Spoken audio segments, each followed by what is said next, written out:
እንደምታዩት ነው። ዛሬ እጅግ በጣም አድካሚ ቀን ነው። እንዲህ ላብ በላብ እስከሆነ የምሰራው ምን እንደሆነ ላሳያችሁ። ሐምሌ 5 ለሚጀምረው ሙሉ ለሙሉ በተግባር ለሚሰጠው የሂሳብ አያያዝ ስልጠናችን እነዚህን ኮምፒውተሮች ሳስተካክል ነበር። ስለዚህ ሁሉም ነገር ተሟልቷል። የእናንተን መምጣት ብቻ ነው የምንጠብቀው። የብዙዎቻችሁን ጥያቄ በዚሁ ለመመለስ ስልጠናችን የሚሰጠው በሬጉላር ፕሮግራም ከሰኞ እስከ ዓርብ ጠዋት ከ3 ሰዓት እስከ 6 ሰዓት በ3 ሳምንት የሚያልቅ ስልጠና ነው። ይሄኛው የኤክስቴንሽን ፕሮግራምም አለን ከ12 ሰዓት እስከ 2 ሰዓት ከሰኞ እስከ ዓርብ ማለት ነው። በአንድ ወር ውስጥ ያልቃል። የዊኬንድ ፕሮግራም ደግሞ አለን ቅዳሜ ከ8 ሰዓት እስከ 12 ሰዓት እንዲሁም እሑድ ጠዋት ከ3 እስከ 7። ይሄኛው ፕሮግራም ደግሞ ለአንድ ወር ከአንድ ሳምንት ይቆያል።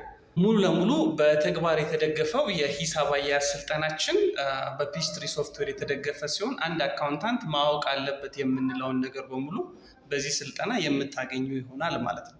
ሌላው የብዙዎቻችሁ ጥያቄ የፕራይቬት ክላስ አለን። ቪአይፒ ክላስ ለብቻችሁ መማር የምትፈልጉ ሰዎችም ካላችሁ እዚህ ጋር በምታዩት ስልክ ቁጥር ኮንታክት ልታደርጉኝ ትችላላችሁ። ከአዲስ አበባ ውጭ ያላችሁም ቤተሰቦች የዚህ ስልጠና ተካፋይ የምትሆኑበትን የኦንላይን ፕላትፎርም ይዘረጋን ስለሆነ በጣም በቅርቡ ጆይን ታደርጉናላችሁ።